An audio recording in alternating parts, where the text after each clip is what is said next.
Good evening and thank you for joining us. Carly, we look forward to getting to that sports story right away, but we have some pretty big news off the top, so we want to get to that as soon as we can. Gerard, what are we looking forward to in the forecast? Well, the good part about it certainly is that we're the hot spot on the block today. Let's have a look at it. 20 Celsius, Lloydminster in the Midwest. We're at 15% that humidity. The winds out of the southwest gusting slightly, anywhere from 18 to 31 kilometers an hour. And let's compare to what's happening in the Lakeland. We're at 17 in the Lakeland, so that's pretty good. Maybe a bit more cloud cover than you'd like, but 17 is still pretty warm and decent after a full day. And for you guys in the Battlefords, sitting pretty at plus 19.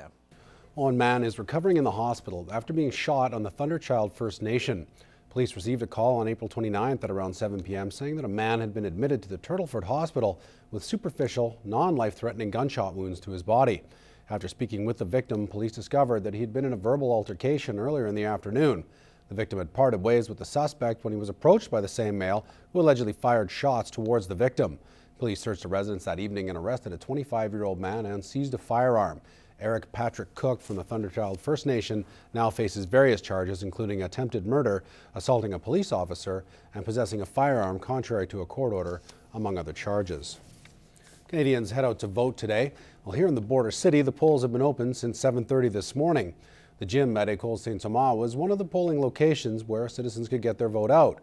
Our extremely informal exit poll saw a number of older people saying that they were voting out of a sense of duty or as a moral responsibility. Lucky we can have some effect on what's going on by getting in and voting for what we stand for. You have to vote if you want to stay, and you hope that it represents what you want. It's an election day.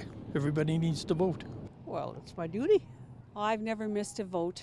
Since I've been 18 years old, I have voted in every election, and I think when you see what's happening in the Middle East, it's important that we exercise our right to vote. But many of the younger voters that we spoke to talked about the ability to make a difference and how if enough young people mobilized, they could affect change. People that we're voting for usually don't think about, the youth under 30. So a bunch of us were sitting there saying, all of us who can vote under 30 should get out and vote, and then we'll become more of a priority. Especially since I'm the younger generation, we definitely have a say of who's going to be there later years to come, and we have a voice. The polls will be open until 7:30 tonight, and stay tuned to Newcap Television for your up-to-the-minute election coverage tonight as those results come in. And we'll have more election coverage from the federal standpoint coming up a little later in the cast. Well, voter turnout on Election Day has been a growing concern in recent years. According to Elections Canada, only 59% of Canadians took the polls in 2008. But as Clayton Brown explains, a school in Bonnyville has joined many others across the country and hopes to increase those numbers in future elections. Most students aren't old enough to officially cast a ballot today, but Student Vote, a nonpartisan organization, is helping youth across Canada become more involved in elections. And the Dr. Bernard Brosseau School has joined the crusade. They come in, they sign up, we give them a ballot, they come back behind the blinds behind me here, they will vote, and then we do have a scrutineer who makes sure that it is an official ballot. They will stamp it, and then they can pop it into the box. The vote doesn't count towards the actual election, but all the results from the schools taking part will be tallied, sent to Ottawa, and released live on national television. One of the goals is to educate them on the election and the election process so that when they do turn 18, that they will understand the process, understand the importance of representing our democracy. As for the students, they seem to like the opportunity.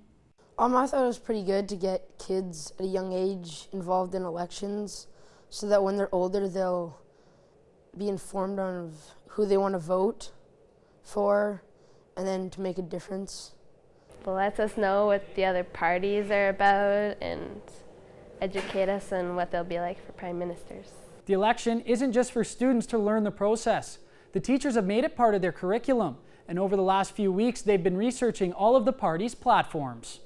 I did a keynote presentation on Stephen Harper, and a couple other of my classmates did it on different people, so I got to know them better there.